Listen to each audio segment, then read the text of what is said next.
ప్రతి వ్యవస్థ మీద గొడ్డలి పెట్టేశావు. లా అండ్ ఆర్డర్ని పనిచేయకుండా గొడ్డలి పెట్టేశావు. అలాంటి గొడ్డలి గురించి మాట్లాడుతూ ఉంటే మీరు ఖచ్చితంగా ముమ్మాటికి గొడ్డలి పార్టీనే. ఈ రాష్ట్రంలో ప్రతి కుటుంబం కూడా దీన్ని గుర్తుపెట్టుకోవాల్సినటువంటి పరిస్థితులు ఉన్నాయి. 5 ఏళ్ల క్రితం మనం ఎంత భయానకమైనటువంటి వాతావరణం ఈ రాష్ట్రంలో ఉంది. ఈ రోజు నేరుగా ప్రభుత్వాన్ని కూడా ప్రశ్నించే స్థాయిలో ప్రజలున్నారు. That is the democracy we are living in today. మీరు భయం అచ్చెన్న గారి అరెస్టు దగ్గర నుంచి చంద్రబాబు నాయుడు గారి అరెస్టు వరకు జరిగినటువంటి సంఘటనలు ఒక్కసారి చూస్తే, శుక్రవారం వచ్చిందంటే ఏ నాయకుడు అరెస్టు, శుక్రవారం వచ్చిందంటే ఏ పొక్లైన్లు ఏ ఇంటి మీద పడి ఎవడి ఇంటిని కూలుస్తారో తెలీదు. అదే పొక్లైన్లను మీరు కూల్చడానికి వాడితే అదే పొక్లైన్లు రాష్ట్రాన్ని నిర్మించడానికి ఈరోజు చంద్రబాబు నాయుడు వాడుతున్నారు.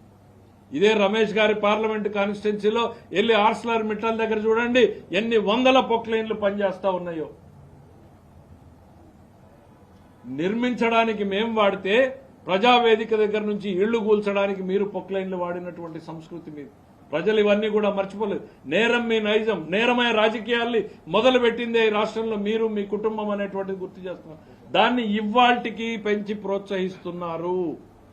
ఒకవేళ ఒక తరం చేసి ఉండొచ్చు, మీకు సంబంధం లేకపోతే ఈరోజు మేము మాట్లాడం, కానీ మీరు కూడా ఆ నేరమయ రాజకీయాలను ప్రోత్సహిస్తున్నారు.